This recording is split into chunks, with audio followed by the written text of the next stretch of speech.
thanks for watching this video. I hope that you find it helpful. This up bow staccato on the string is a little tricky.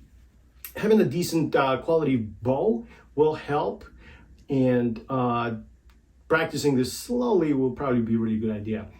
Well, if you guys are enjoying these videos, please let me know and please subscribe to my channel, and I hope to see you in the next video. Thank you very, very much for your support and thanks for following. I really appreciate that.